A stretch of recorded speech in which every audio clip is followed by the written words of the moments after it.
listening to the No Labels, No Limits podcast with best-selling author Sarah Boxx, where you get the inside scoop on the steps action takers and decision makers take to align their purpose to their principles and achieve their goals in business and life. We focus on the mantra, no labels, no limits, no excuses. And now, without further ado, please welcome your commanding coach with plenty of chutzpah and heart, Sarah Boxx. Hi, this is Sarah, your host of the No Labels, No Limits podcast, a podcast all about breaking through our limiting labels and beliefs so that we can live true to who we were meant to be. Now, this week, I'm joined by Maria Lees, and she is the conductor of a conversation all about change. So we're going to touch on different aspects of it, how we define it, why we avoid it, what adapting to change looks like and the benefits of it. And then once we know we're in a phase, where do we go from there? So I hope that you enjoy this conversation between Maria and I. We would love to hear your thoughts about it. So feel free to reach out and let us know other conversations you'd like to hear. So with that, here's to Maria. Okay, so today we are going to be chatting to discuss change, specifically kind of changes that different people experience in their life. It could be big changes, small changes, but the whole concept of life transition, things evolving and looking different.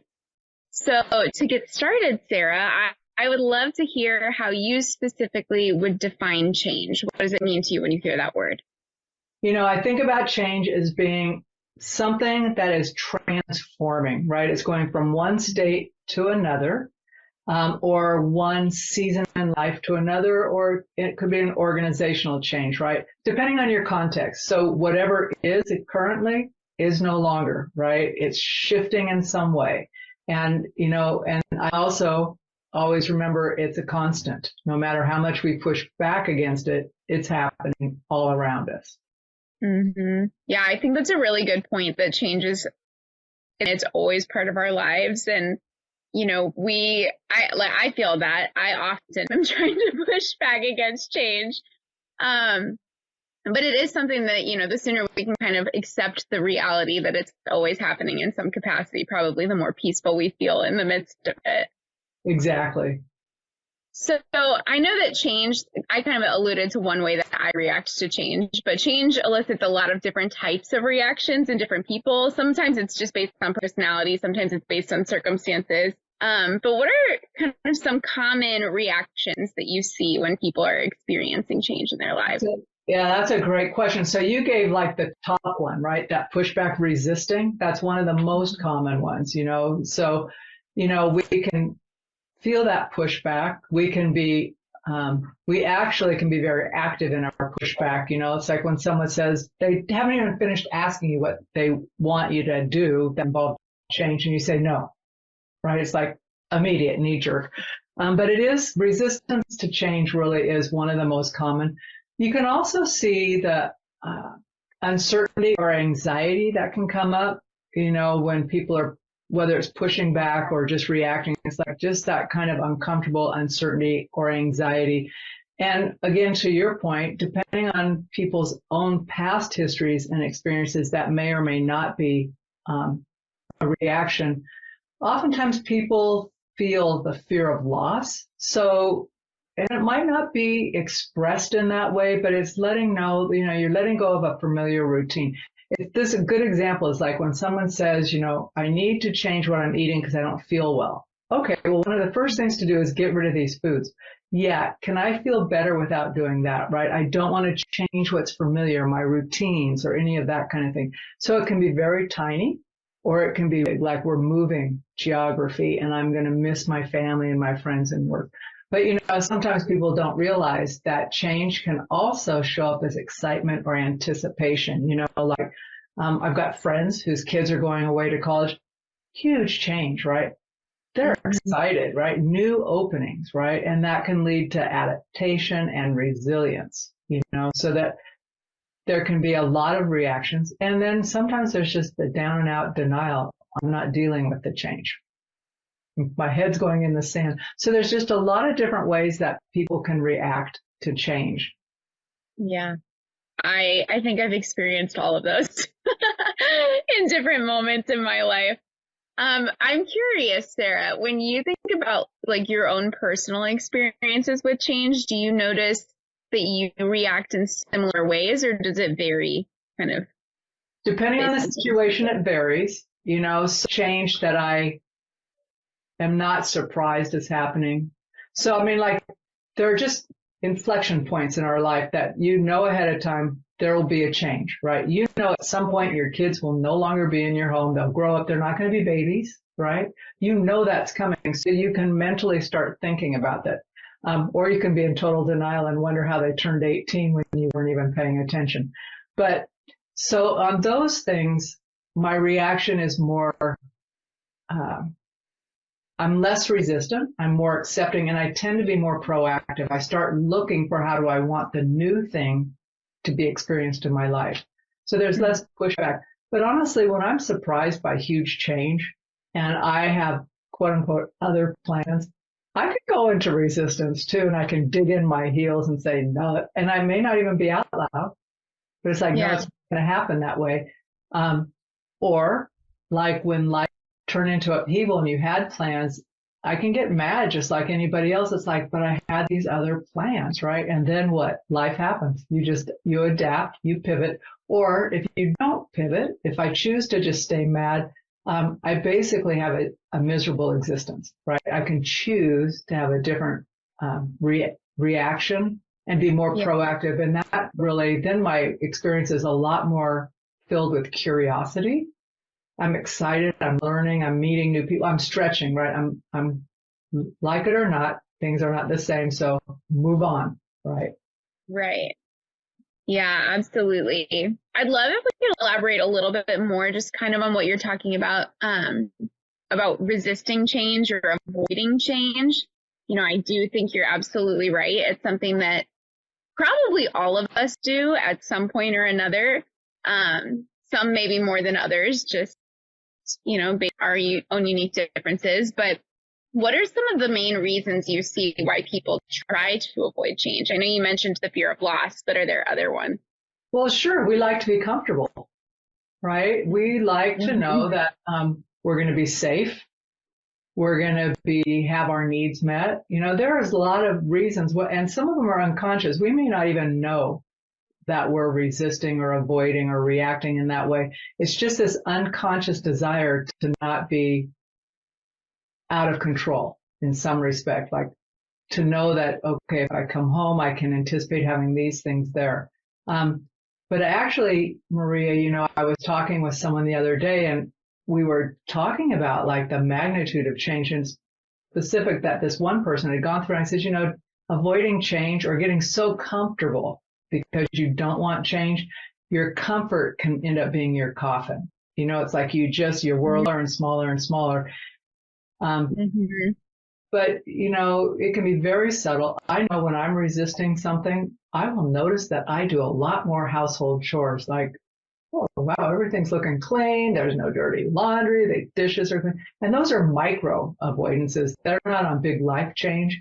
But it's that putting off what I know I need to do in the moment. So those are little signs to me sometimes that, sometimes it's just because that needs to be done and I'm choosing it. But if I know there's something else I should be doing, those are little signs to me like, what are you avoiding here?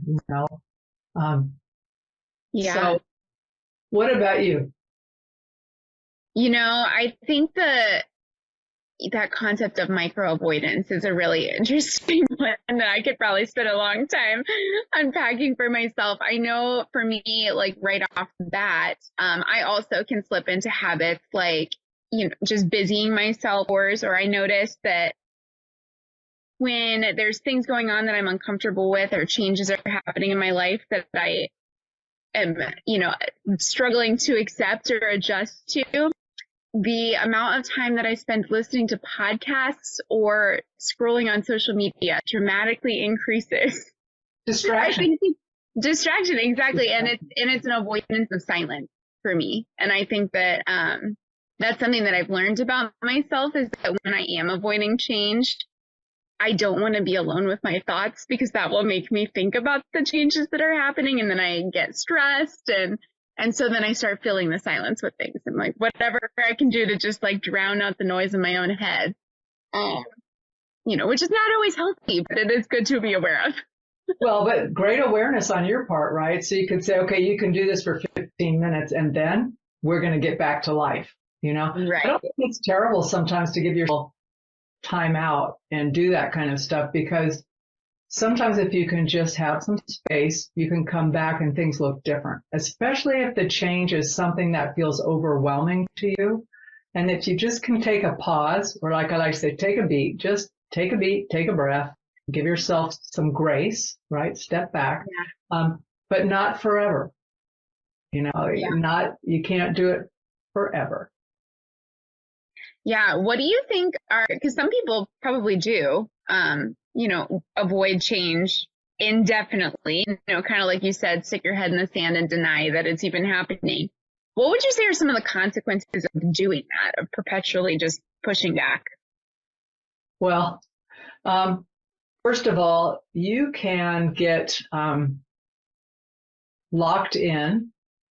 So I'm trying to think about it in a way that makes sense. So stagnate, number one, right? So by avoiding it, you can just stagnate where you are. And that can lead to really having your own dreams and hopes unfulfilled because you're not moving forward. And there is a concept in nature that if you're not growing, you're, I don't want to say decomposing, but you are, like, you're dying in some way, right? You're either growing, or if you stop moving forward, you're like, if your life is over and your body stops functioning, it starts decomposing, right? It just starts breaking apart because that's nature. So it's that concept of if you are avoiding change or you're not embracing new experiences or opportunities, that's that whole stagnation thing. The thing for me that always has been kind of a prod for me to accept change is I don't like the sense of missed opportunities, because there's always some possibilities and advancements if I will be willing to step into change. And I know you have too, Maria, some amazing people and had great experiences by being willing to step out and accept some change and try new things, right? So, which opens up an opportunity for new professional things, new relationships, new personal development, all of that by being willing, right? So that whole concept of missed opportunities. And then, like, if you keep pushing back and avoiding long enough, your ability to adapt, your resilience, I think that muscle, quote unquote, it's not really a muscle, but the practice of it becomes weakened. And so our ability to adapt and be resilient diminishes, right? So, because we're not trying to bounce back from challenges, we're not even trying to deal with our challenges. So that, I think over time, then you become more, not physically fragile, but certainly that as well, but more fragile in life. Like everything feels like an assault. Yeah, I can see that. I feel like that's very prevalent in our world today. You just hear so much messaging, whether it's, in the news or in social media or just in conversations with people, that it's that whole victim mentality thing of life is happening to me and this is hard. And, and I wonder how much of that comes out of just that deep innate resistance to change. Cause like you said, it's always happening. So I think it's a combo, right? It can be a thing from change, but it also can be so, that can also come from people telling you things are terrible and, and these are rotten things, instead of having the reaction like, okay, those things exist right now. I don't have to like them. I don't have to agree with them, but and wanting them to stop, it's kind of like a fool's errand. It's like looking at a river and saying, I really need you to slow down your flow because, I can't be in a class 4 river flow. It's like, well, then get off the river or move where it's safer, but don't ask the river to change yet, right?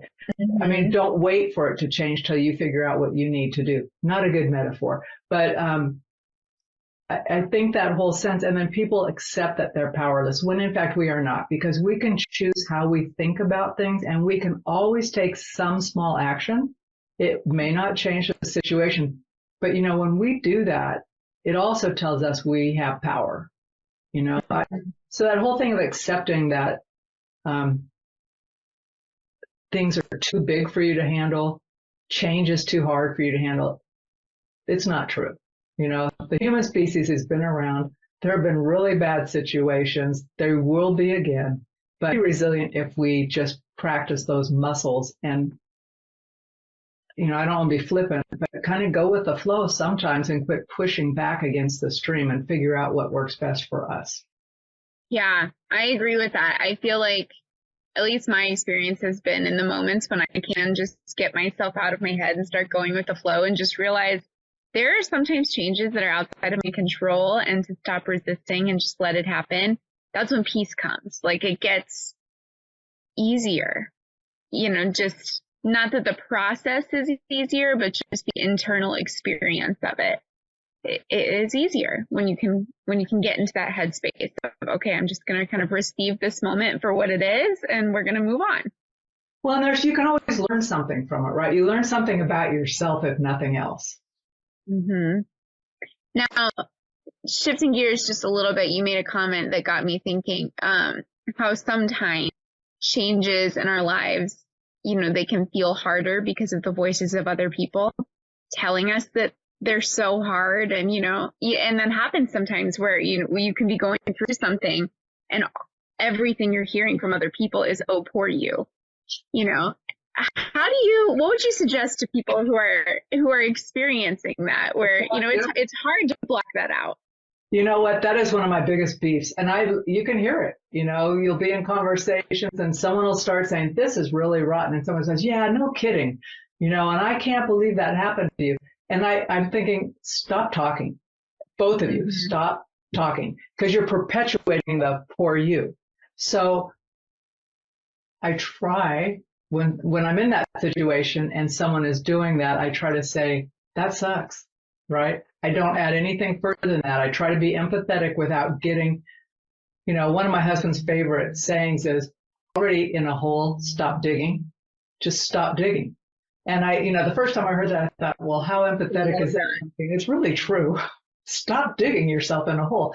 Now, if you're the person who's had the bad situation or you're really struggling with something, you know, those are the times when I want to talk to someone who can help me. I don't want someone to tell me how bad my life is, but I want someone I can say, first, let me just kind of do my little dump for a couple of minutes.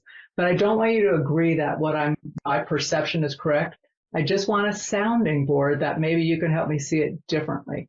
Because it's not hard to find people who will tell you how they agree with how crappy whatever your situation is. It's harder to find people who are going to want to champion you to get out and be proactive about resolving it, because it's going to make you stretch. But the first thing you can really do is stop talking.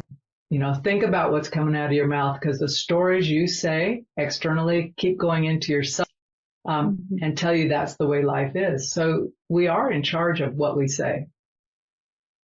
Yeah, absolutely. I feel like that's a good encouragement too for, you know, both in what we share as we process changes in our lives with other people, but also in how we receive others that might be sharing with us.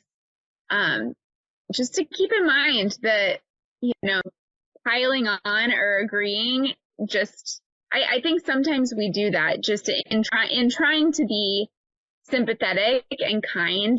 We can make it worse by saying, oh yeah, that, you know, too much sympathy is not always. Says, you think that's bad? I'll tell you a worse story. And it's like, stop talking.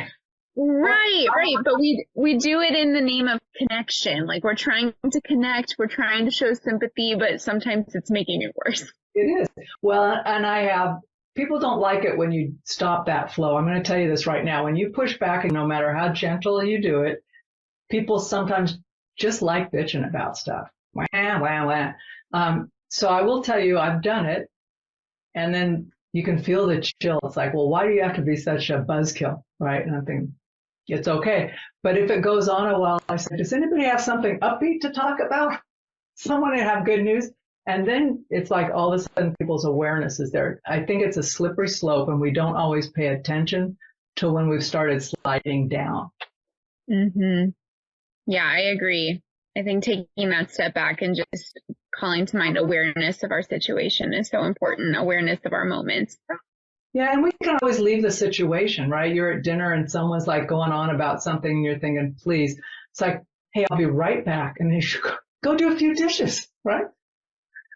And then give it time to pause. Hey there, everybody. I want to take just a minute out of this episode of the No Labels, No Limits podcast to tell you that we are officially opening the SandBoxx membership in September.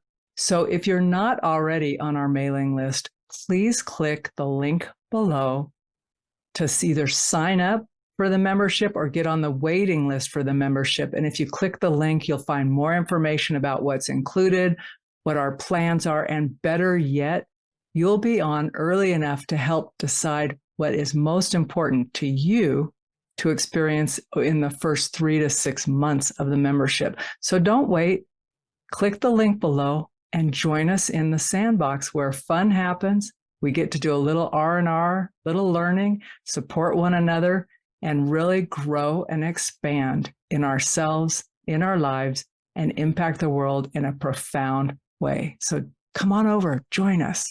So we kind of talked a little bit about, what does it mean to adapt to change and why that's important. Obviously, we don't want to get stuck. We don't, that whole concept you talked about if you're not growing, you're decomposing, which I know that's not the right word, but you get the point. I love it. But do you have any other practical tips or strategies to help, if somebody is they're currently in a season of change, life is transitioning, and maybe it feels hard? How do you make that intentional choice to adapt? I'll tell you the 3 things I try to do, and there's many others, so these are not the only 3, but I really am open-minded and flexible, right? So just look around, see how many different ways you can look at your situation. Sometimes you can do an exercise and say, current situation, right? And then even split on a piece of paper what I think it is, what it actually could be, what else might it be? And just it's basically just a brain dump, right? But really think about the different perspectives that people may apply to that. And sometimes you can make up people in your head if you can play in your head and just say, okay, here's how I perceive this. How might someone I know and respect perceive this, right? And just look at it from a different way. But really trying to stay open-minded and flexible can be helpful. You mentioned this already. Focus on what you can control. If you can't control it, let it go, because you're not going to change it. You can't control it. I mean, people go, well, I don't like this, or I don't like this in the politics or whatever. It's like, can you control it? Is there something you can do today that's going to turn that tide? Then let it go. Focus on what you can control. And if what you can control is a conversation with someone that might ultimately do that, great. But really just let go of the uncontrollable elements of the change and focus on what you personally can control or influence. You might not even be control, but you can influence it. And then look at some of the actionable steps you can take related to that. That'll go towards positive outcome for you and for whomever is affected by the change.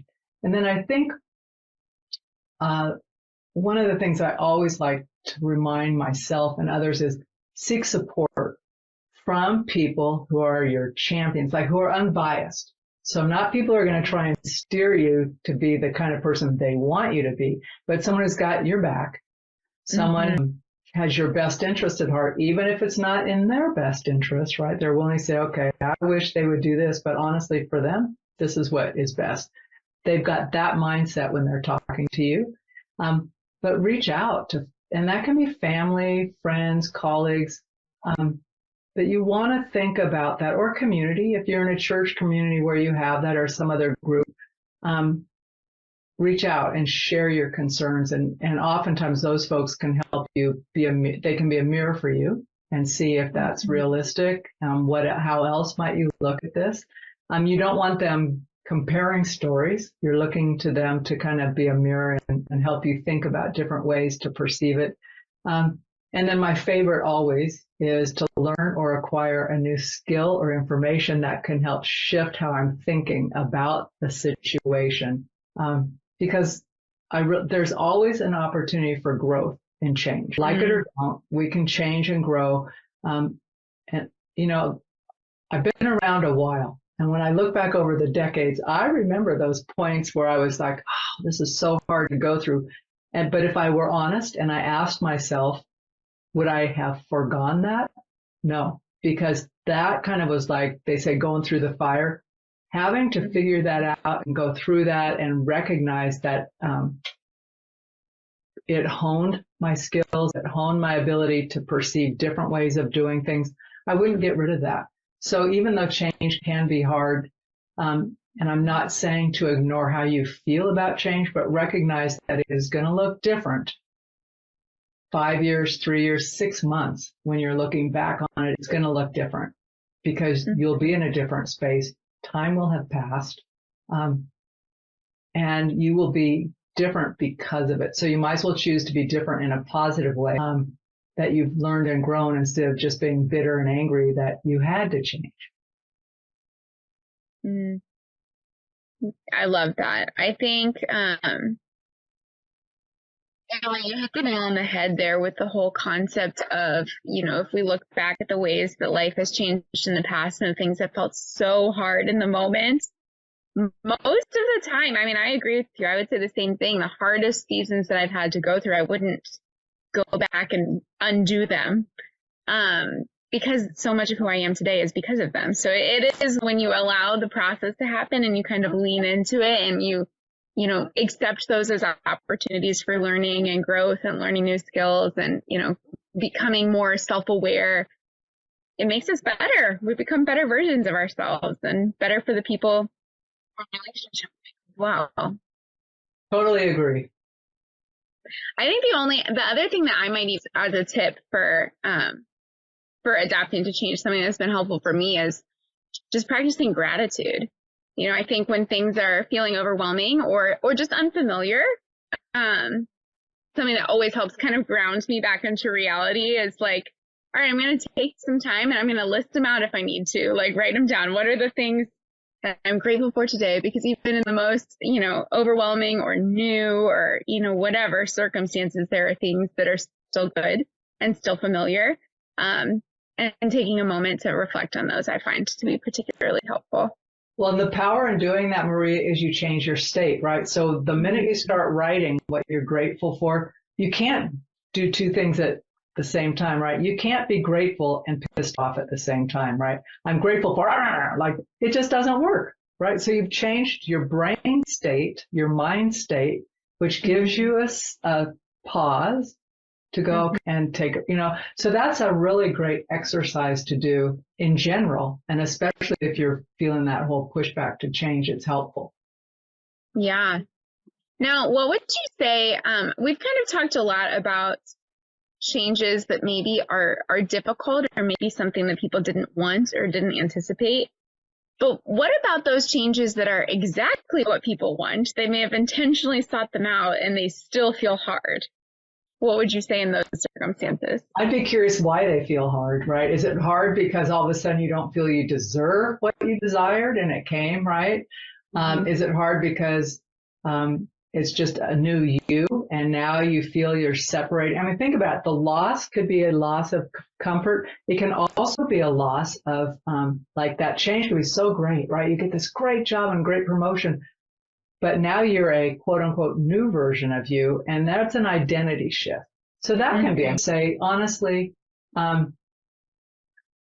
be kind to yourself, right? Just try to be kind to yourself. Give yourself time to adapt to the change, because even when it's what we want, it's still new. And until things become a little more familiar to us, and, you know, it's like the first time you do, you turn in a paper or you do something, it always feels a little bit awkward at first because it's not familiar. So it's that whole thing of just trying to be kind to yourself, give yourself some space and grace, and just remember that you will have your own strategies, things that'll work best for you. But I do really think that time and space and just play it out for a little bit will help, because all change, good or bad, is transitory. Like that's just a blip in time. Even the good stuff is just a blip in time because you're next thing. Yeah. It goes back to what you said at the very beginning of this conversation. Change is transformation. You know, it's something that was is no longer, and you have to kind of adjust. And even if it's good, I love what you said, space and time. I think that's so helpful. Yeah. That has definitely been my experience in many things, but I think specifically about each time one of my kids was born, and it's like, okay, this is a super great thing, exactly what we wanted, so hard, just take some time, you know, and allowing that space can make the process a little bit easier. Well, I recall your first child was a bigger deal than your third child, right? I don't mean less or more important. I mean like the shifting. Yes, the adjustment period was longer and harder for sure. Yep. Yeah. Because you didn't know what to expect. Exactly. And now you know what to expect, and you've taken it on, and plus a lot more in your life. So. Yeah, but I guess that kind of, you know, that's a good summation of what we've been talking about, though. When you lean into change one at a time, it stretches our resiliency muscles so that when more change comes down the road, it doesn't feel as big. You know, it's easier we're more flexible. More flexible. Your muscle is a little more flexible. You don't need to take 2 aspirin and call your doctor in the morning. Yeah, absolutely.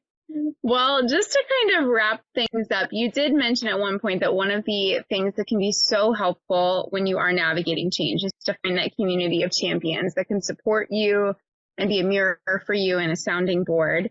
And I know that we have a pretty amazing community in the SandBoxx that's filled with so many resources, people. And I just would love to hear how you see the SandBoxx community supporting people that might be going through a season of change.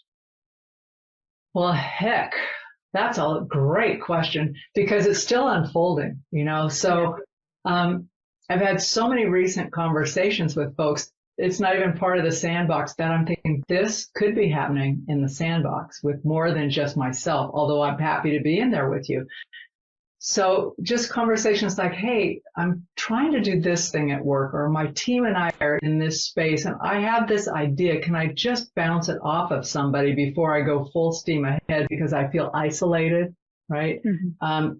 And I don't want to make a decision. And maybe I'm the sole leader, or I have 1 or 2 people. Number of reasons why people may or may not feel like they have a close by community. But in the SandBoxx, really the rules for being in there are you're there to serve, there to help and give feedback, not to sell services, but to give help and feedback, to honest feedback if it's requested. And I just think about the co-creation that can come in there. And when someone says, well, I'm struggling with this, or I have this idea, and you get someone from the other side of the country, or another country indeed, right, who says, have you ever tried this? Because I did this and this was my results. Or could I just send this to you? It might help. That kind of thing could be really powerful. So that's one of the easiest things. And I just recorded this. I got permission after the fact, but we just, you know, had this 3-person meetup. Just like, hey, you two might meet each other. So we had the introducer come on. And I just said, hey, I'd like to know what you're doing, right? And we've ended up finding out how many things in common. Then all of a sudden it merged into like, what can we do to support each other? That was not scheduled. There was no agenda for this. What happens when you come and you meet people and you say, well, we're working on this. Well, have you mm-hmm. thought about this? Right. Mm-hmm. It's just a place where people can share and then help once something's figured out, help them think about, well, what's next steps if you want them. So that's part of the SandBoxx. And then the other thing, if you like, just when you were talking earlier about I need to step back, scroll through social media, I would recommend not doing that, but perhaps coming in and sitting in the book corner, like where we're talking about a book that might be an analogy for life that could help get you centered. There's just different places to be. So I'm excited about that, about people just being people, mm-hmm. without the sense of having to do or be super busy, but to have thoughtful conversations with one another about like, hey, what about this? And I want to be clear that it isn't about telling people that what they think is wrong. So really, in community rules, you don't get to tell people that they are wrong, but you have to be there to uplift and help them do better in life. So, I don't know, Maria, what would you say about that? I agree. I think the SandBoxx is a place for connection. And I think when you said a place for thoughtful conversations, that's what really resonates with me so much about what we're building in the SandBoxx. I think it's something that's so rare. I think there are many platforms where you can find arguments, where you can find venting or ranting or all sorts of different types of communication. There aren't a lot of places where you can have a true thoughtful conversation with people and you can hear different perspectives and share your own and receive insight from, just genuinely well-meaning individuals. And I think that's such a gift to be able to have kind of people that the goal is to serve, like you said. It's to engage with others, connect with others, hopefully receive, but also offer some value. Well, the great thing about it is the more I've talked to people, and I do, like especially our podcast guests, I say, what do you think about this? And they'll say, I want in, right? I want to be a part of that because my mission in life is uplifting others, right? Mm-hmm. And there's so many like minds. They don't say that it has to be a certain way. It's like, I want people to feel their empowerment, to know that they're not victims, some of what you've already talked about today. And I'm thinking, perfect. That's our goal. Right. So people feel empowered. Yep. Empowered, equipped, and they're off to lift up others in the world. Yeah. I think it's such a beautiful thing that everybody that kind of, wants to be a part of this community would describe their mission in life as trying to support other people. And that, when you come to the SandBoxx, that's what you can count on. Everybody that you interact with, we're all doing different things. Comes in many different packages, but that's the underlying goal. It's the common unifying thread throughout the whole community. Exactly. All right. Well, Sarah, this has been a very wonderful conversation about change. It's given me a lot to think about and a lot to chew on, and hopefully will be a blessing to whoever hears snippets of it. I agree. And before we wrap this up, because if people are watching this, here's the question. Who do you have with you today? Who do you have right here today with you, Maria? Who's with me? Yeah. This is my littlest daughter. This is Emmy. She is old and currently only wants to nap on mama. So that's what we're doing today.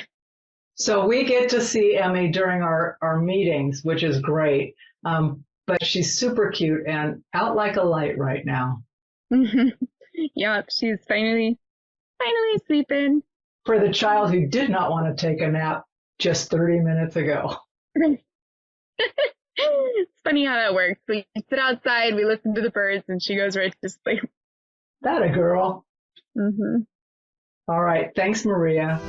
You've been listening to the No Labels, No Limits podcast with best-selling author, change agent, and strategic vision coach, Sarah Boxx. You can grab the show notes and find out how to work with Sarah at sarahboxx.com/No Labels, No Limits podcast. We'd love this podcast to reach as many people as possible. So please remember to rate, leave a 5-star review, and share the podcast with someone you think would get value from this conversation. Until next time, keep taking those daily action steps to align your purpose to your principles and achieve your goals in business and life.